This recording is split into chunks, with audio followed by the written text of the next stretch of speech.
Stop wasting money on appliances. You're being scammed. All right, listen up, because if you're about to drop hundreds or thousands on a new appliance, you need to hear this first. We're all just supposed to accept that the latest and greatest machines are worth the premium price, right? Wrong. The appliance industry is playing you. Doesn't matter if it's Whirlpool, Maytag, or some fancy new smart brand promising to revolutionize your home. It's all overpriced junk. Let's start with front-load washers, aka the biggest scam in modern appliances. If you're buying one, I hope you enjoy longer wash cycles, overpriced detergent, and a machine that breeds mold like it is a science experiment.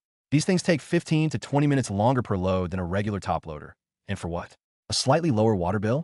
Give me a break. And don't forget, you'll be dealing with constant maintenance because, surprise, these things love breaking down. Repairs? Oh, those cost double what you'd pay for a basic top loader. And good luck finding a repair tech who won't charge you half the price of a brand new machine just to look at it. But hey, maybe you're into smart appliances. You know, the ones that come with an app so you can check your laundry from across the house? Because apparently, that's a must-have feature now. Let me tell you something. If you need Wi-Fi to operate your washing machine, you've officially been brainwashed by marketing.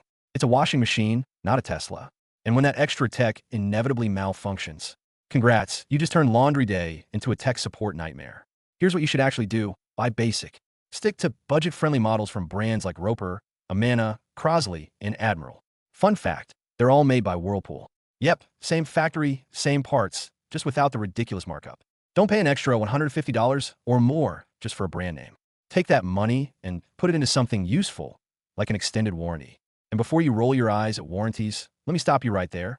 Allstate Protection Plan actually covers you. If your appliance dies, they'll either fix it or refund you in full. If your fridge fails and your groceries spoil, they'll even reimburse you for the food. That's the kind of protection you need, because let's be real, your appliance will break. They all do. And if you go for a clearance or den-and-dinged appliances, some people call them the floor models. Don't assume you're covered just because it's new. You're not. And if you buy one of those and get home, and there's any issues, you're screwed, buddy, and that's their words, not mine.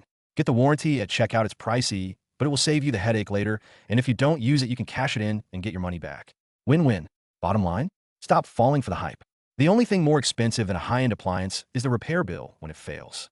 Skip the flashy features. Appliances break down in 3 years now, not 30. So buy basic and use the money you just saved to protect your new investment by getting the warranty. That's how you actually save money. The only time you should buy one of these front-loader washing machines is if you want to keep up with the Joneses, or you have a space issue and need to stack the dryer on top of the washer. If this guide helped you dodge a money pit, do me a favor. Check out the links in the description for more no BS guides on saving cash. And if you really appreciate it, hit the super thanks button to show your support. Every bit helps keep these tips coming. See you in the next one.